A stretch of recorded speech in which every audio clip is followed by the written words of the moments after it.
Okay, so good morning to all of you. Today I am going to discuss the topic that is LIDAR. It is an important part in land information system. As we know that land information system is having the information about the land, so we need to have some good surveying techniques. LIDAR is one of the important surveying technique. It can be used to provide you the three-dimensional view of a landscape. Okay, so it is very useful to use LIDAR when we are going for landscape planning, when we are going for urban planning, or when we are going for any kind of disaster management and mitigation planning. So LIDAR is an important technique, and its full form is light detection and ranging. Commonly, it is known as LiDAR, but its full form is light detection and ranging. Okay, it's same kind of what you have heard about the radar. Radar is radar detection and ranging, radio detection and ranging. In the same way, LiDAR is light detection and ranging. So in LiDAR, they uses the laser pulses. Okay, the pulses. They transmit the optical laser pulses. Okay, and the measurement of the backscatter in the transmission path. They transmit the pulses. The pulse travels the distance in the space and interacts with the object, and the backscattered energy is received by the receiver. So the pulses used in the LiDAR is commonly in the ultraviolet, visible, and near infrared portion of the electromagnetic radiation. The most common wavelength that is used in LiDAR is at the wavelength of 532 nanometers. Although it uses all the portion of the visible in near infrared part of the electromagnetic radiation, but this is the common wavelength that is about 532 nanometer of the electromagnetic spectrum that is widely used in LiDAR mapping, or LiDAR, you can say the laser scanning. LiDAR is a kind of scanning, and we use the transmitted pulses, we use the optical laser pulses to scan the area to provide us the detailed information about that landscape. So LiDAR is not only replacing the conventional sensors, but also it is creating new methods with unique properties that could not be achieved before. Okay, when we use conventional surveying techniques, when we are going for conventional ground survey, it is time consuming, it is hectic, but while using LiDAR, we can easily cover the large area in a fewer time with lesser amount of the money and the lesser human power or manpower. Okay, so LiDAR is an important technique, and it is very important to know the principles and the work and the hypothesis what is about the LiDAR. So before starting, first we need to know the history of LiDAR. So it is developed in 1960s, and the starting mapping projects or the LiDAR is started in 1970s during the terrain mapping. The first application of LiDAR is terrain mapping. Terrain means landscape. Okay, so the landscape mapping started in 1970s, and the initial systems were the single beam systems, that is a profiling devices, and the early use of the terrain mapping limited by the lack of accurate geo referencing. Okay, so LiDAR is very important.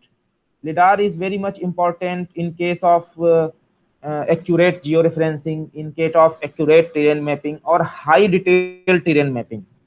Okay, and the previously in the starting of 1970s, the LiDAR is widely used in bathymetric applications. Bathymetry is the prime application of the LiDAR technique.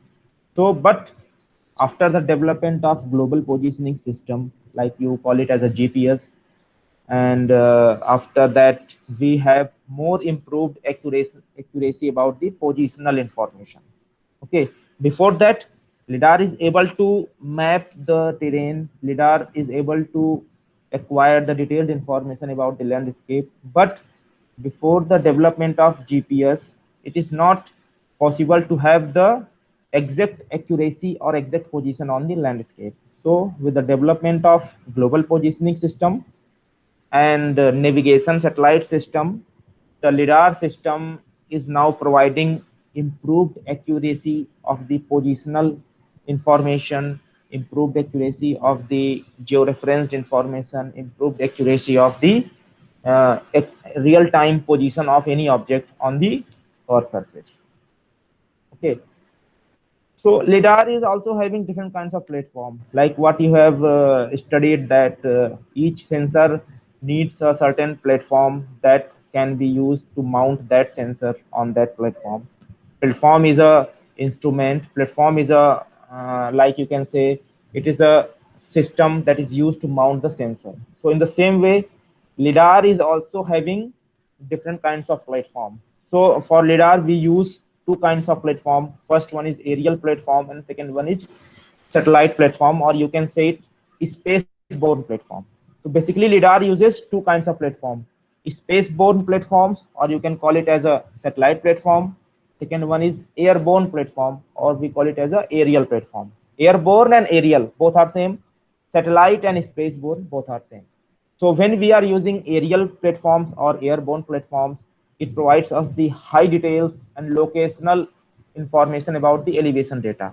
Okay, for getting the elevation data at the local level, we use aerial platforms. Okay, but it covers the small area only. But for getting the information about the large area, for covering the large area, the satellite-based platforms or space-borne platforms can be used. So depending on our requirement, we can go for either aerial platform or the space-borne platform. Okay. So in the starting of 1990, the airborne lidar system, in short, we call it as a ALS. ALS is a airborne lidar system. It is started in 1990, and it is used to record the time of flight, which is called it as a TOF, or rarely it can be as the phase called continuous wave, CW laser, and almost always the intensity. Although intensity is rarely used, all commercial ALS system uses TOF. Time of flight is very important. Okay, so the advanced lidar system records the time of flight, means when it is started to flight and when it ends the flight. So the starting of the mapping and the end of the mapping time is estimated by the advanced lidar system, and the total time which a flight or which a platform take during the acquisition of the images, during the acquisition of the information, it is known as time of flight. Okay, so the information recorded by the lidar system is a type of intensity. It's a kind of intensity, or you can say the received signal that is interacted by the Earth surface. Okay, so these are the basic principles how an airborne lidar system started in 1990. So what is intensity images? Basically, lidar receives the backscattered energy. So the backscattered energy that is received by the receiver in the lidar system is known as intensity. So the images which is produced by using that intensity, that in backscattered values are known as intensity images. The intensity images is a byproduct of a lidar acquisition and is the intensity of object that the lidar pulse is tracking. How much energy is received by the lidar after the interaction of the energy with the object on the Earth surface is a intensity. So this is an uncalibrated 8-bit images. Intensity images are the 8-bit images. 8-bit images means it is a kind of 2 to the power 8 gray levels, 2 to the power 8 bits. So totally it is providing us the data of 0 to 255 gray scales that is orthorectified, as therefore can be used as a orthophoto. Okay, so the intensity images are a kind of uncalibrated. Uncalibrated means it is not calibrated up to some normal value. We need to calibrate this information so that we can have the exact or actual value that is coming, that is received by the laser receiver after striking with the object on the Earth surface. So not typically used in the quantitative analysis, as image gains always set a adaptive gain setting when images are acquired. So intensity images are used to analyze the quantitative information as well as the qualitative information. But when we are going to produce intensity images, we need to have the intensity information. We need to have the backscattered energy that is coming from the Earth surface feature when the laser pulse or the energy strikes with that object. So this is about intensity image. So this is the figure which is showing the image, that is, you can call it as a intensity images. This is intensity images. So intensity images always appears in a black and white mode. Okay, this image is produced by processing all the information, by processing all the intensity values received by the receiver. There are certain algorithms, there are certain methods, there are some softwares available in the market that can be used to process that values, intensity values, in the form of intensity images. Because when we are going for interpretation, so for interpretation we should have some intensity images, we should have some images. So although it is giving the values, but values just only provide you the quantitative information. But for getting the qualitative information, for getting the information that is needed for the interpretation, we need to have some images. So we have produced, or we produce the intensity values in the form of intensity images by using certain algorithms, by using certain softwares that are available in the market.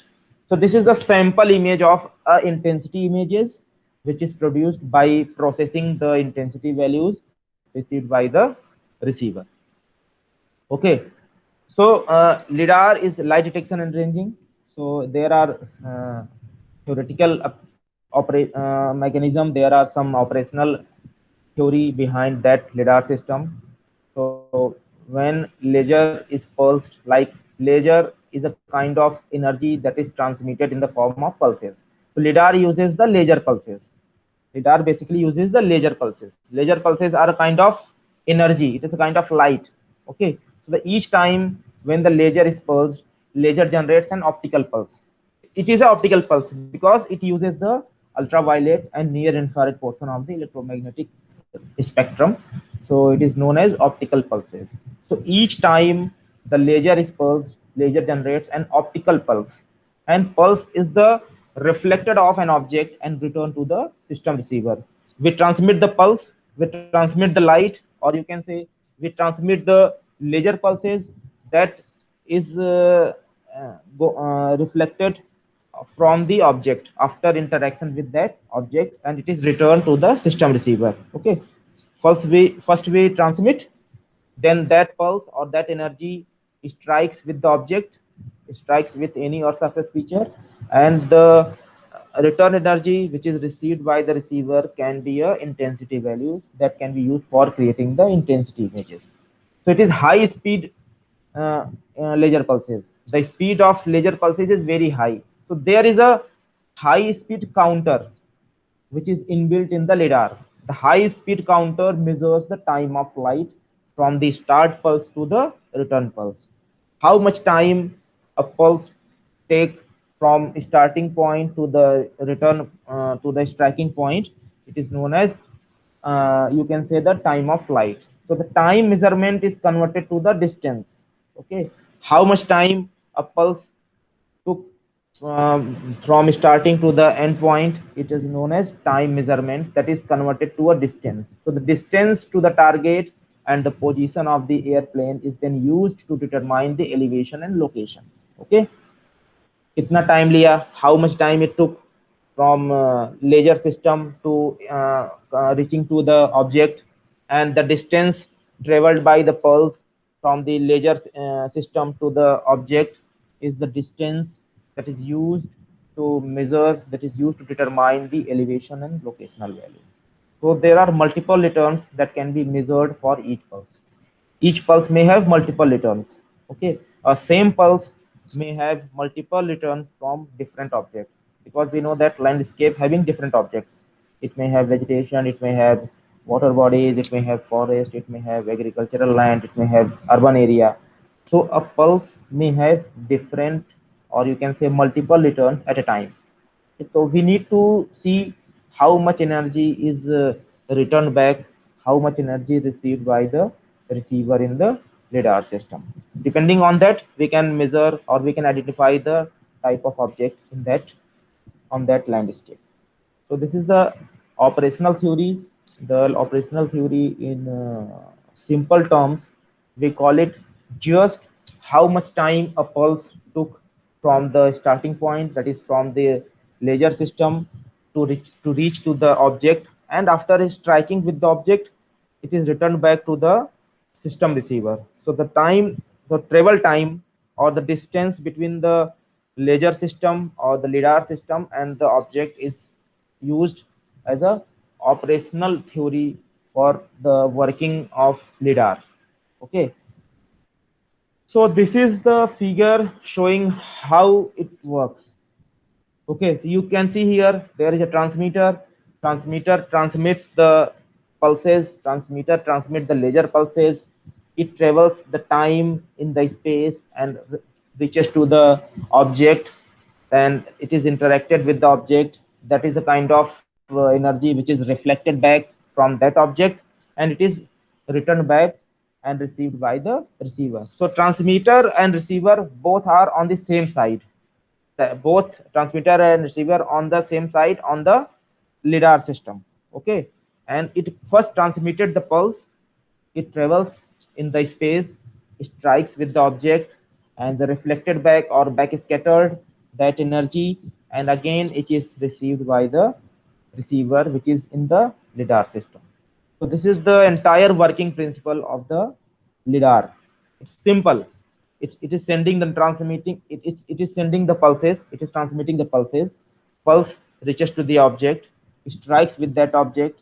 Any kind of object may be there. After striking with that object, some amount of energy is returned back, and that is received by the receiver. Okay, so typically at a second, 20,000 pulses can be transmitted by the lidar system.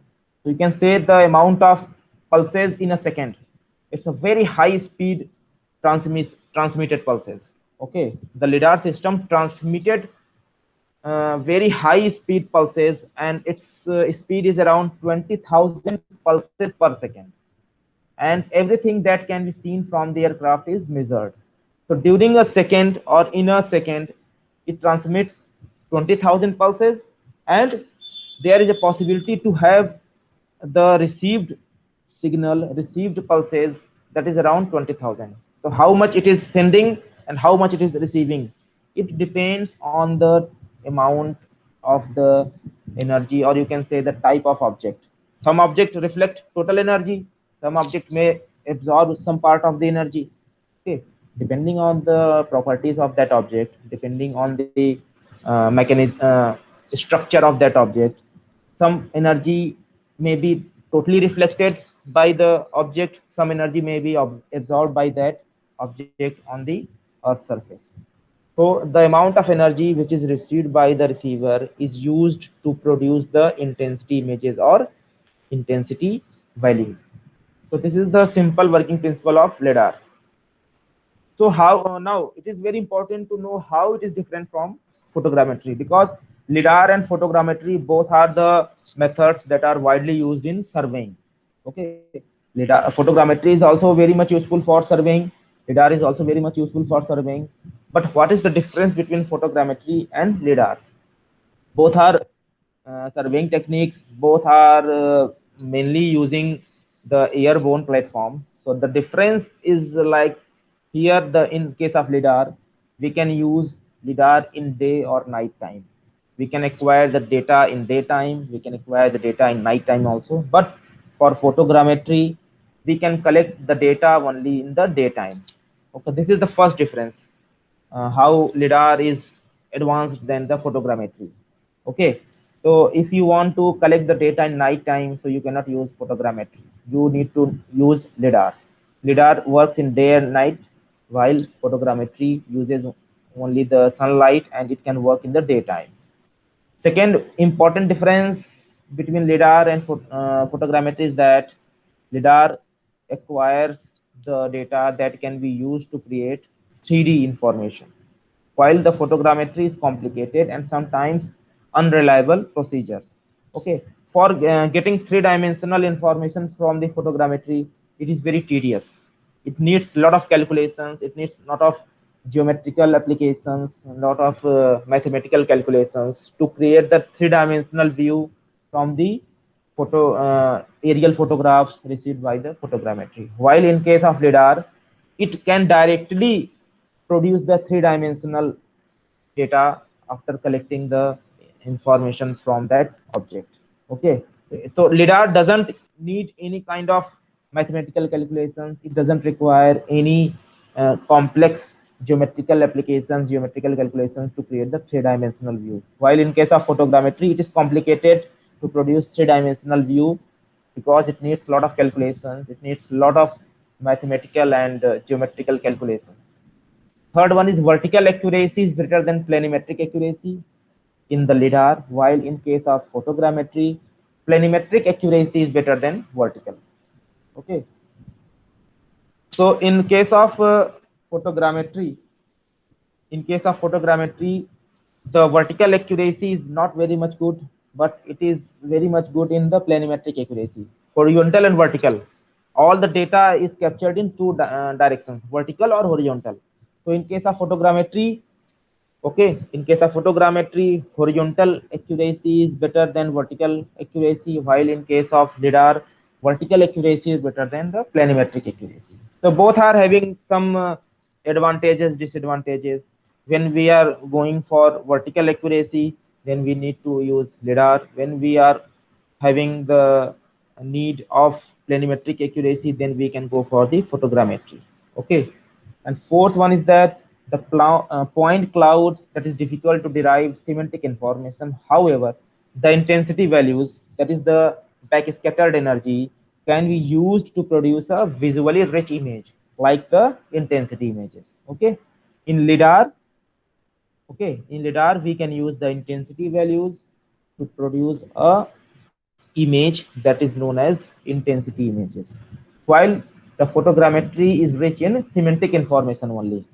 Okay, so this is the difference between photogrammetry and lidar. Both are having advantages and disadvantages depending on our requirement. We can use any of the method, either photogrammetry or lidar. Okay, so both are very good.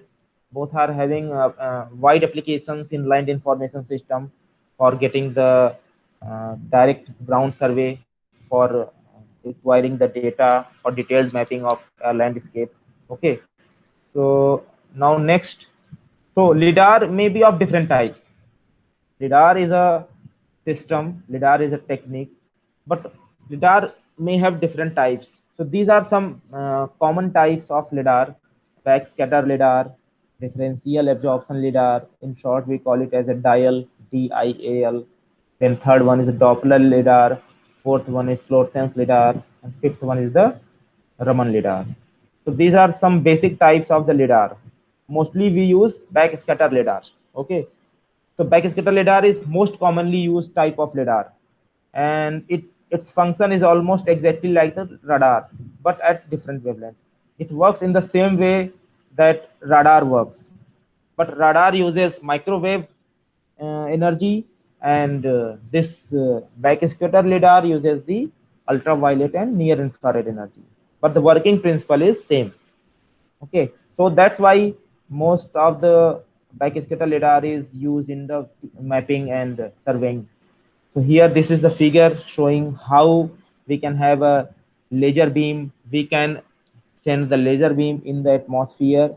Okay, and it interacts with the atmospheric particles, molecules or aerosols or gases present in the atmosphere. It interacts with that objects, and again it return back and received by the receiver.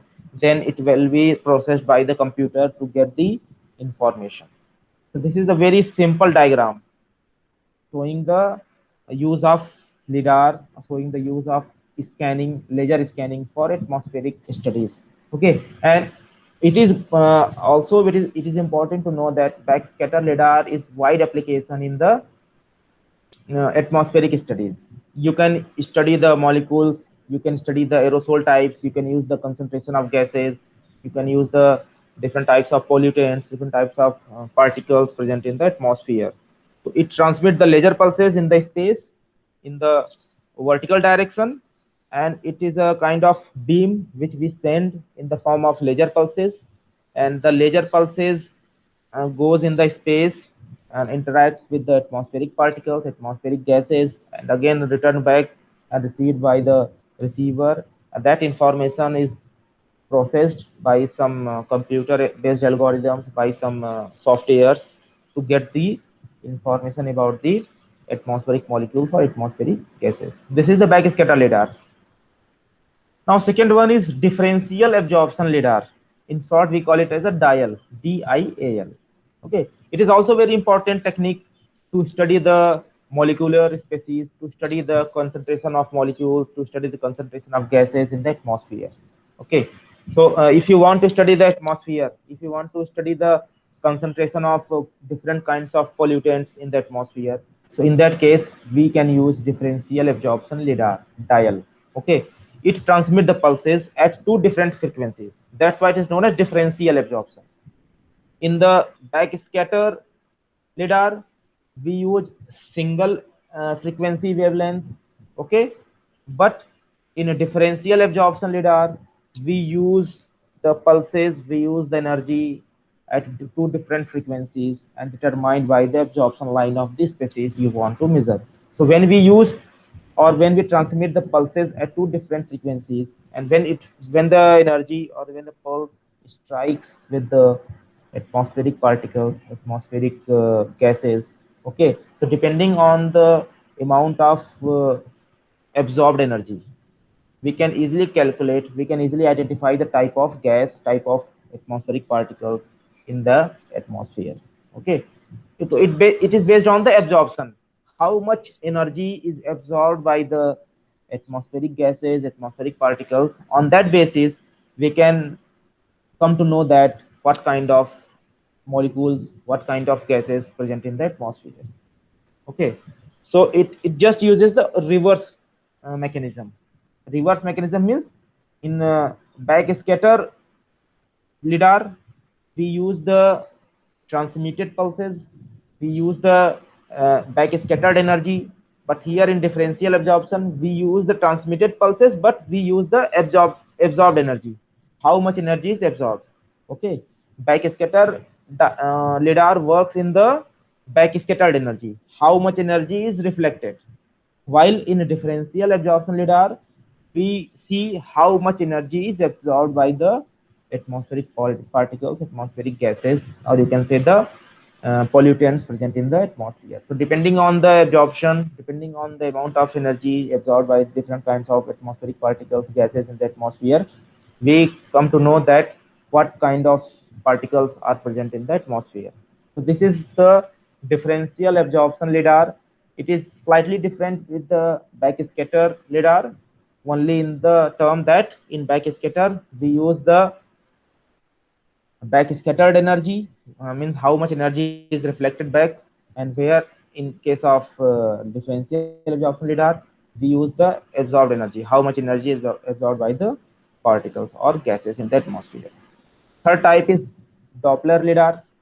Doppler radar works on the calculation of phase shift when we transmit the pulses at some wavelength or at some frequency. So how much shift in the phase it can be used to study the type of molecules present in the atmosphere. Okay, phase shift means when we transmit some energy and when we receive that energy. So how much frequency is changed? That is phase shift. If frequency is sent, frequency is transmitted at 10 micrometer or 10 megahertz or anything it may be, and the received energy have different frequency. So depending on that, we can calculate the amount of gas or the type of particle, type of size of that aerosols, size of atmospheric gases, and different kinds of pollutants in the atmosphere. So phase shift is a kind of, you can say, how frequency is changed after interaction with the particles in the atmosphere. Okay, originally we sent it at different frequency, and after interaction with the particles, when we receive the received energy, when we receive the backscattered energy, and when we calculate how much frequency is changed, that is phase shift. how the phase of the frequency is changing. It is used to calculate it is used to identify different kinds of object in the atmosphere. So it is very similar to the wind profiler.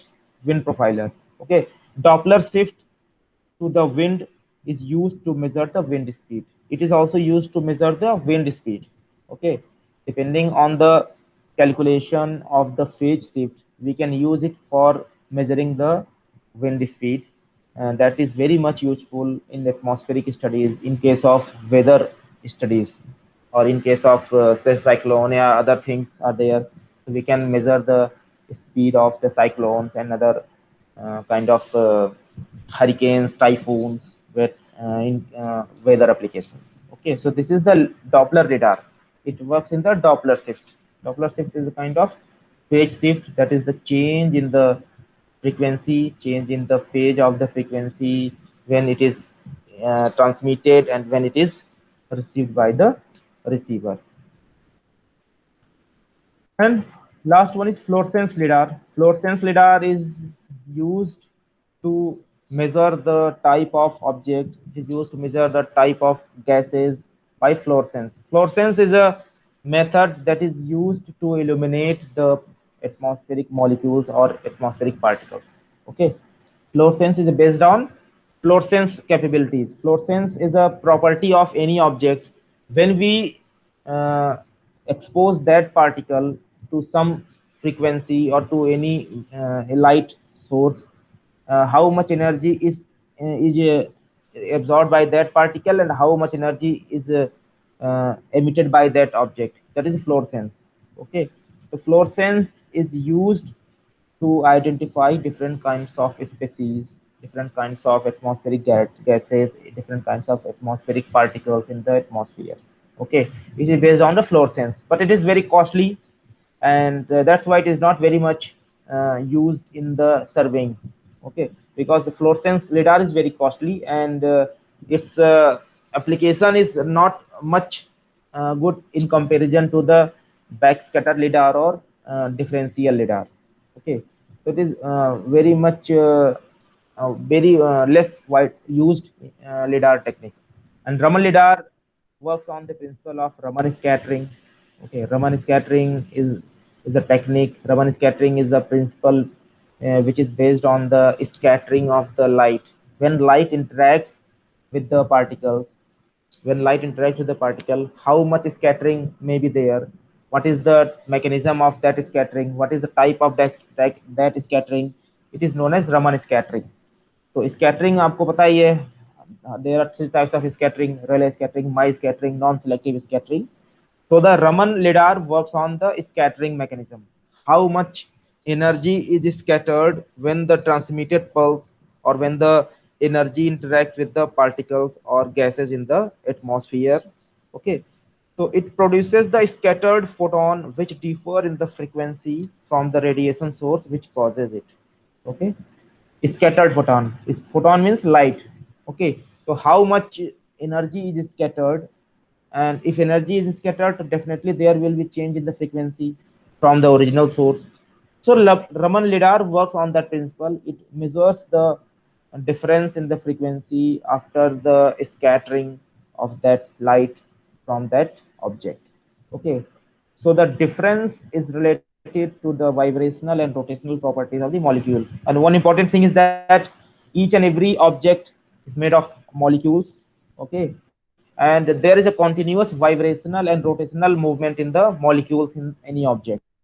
Okay, so how much energy is scattered, how much energy is absorbed, it totally depends on the vibrational and rotational properties of the molecules of that object. Okay, so molecules vibrates continuously. There is a vibration and there is a rotation in the molecules in the object.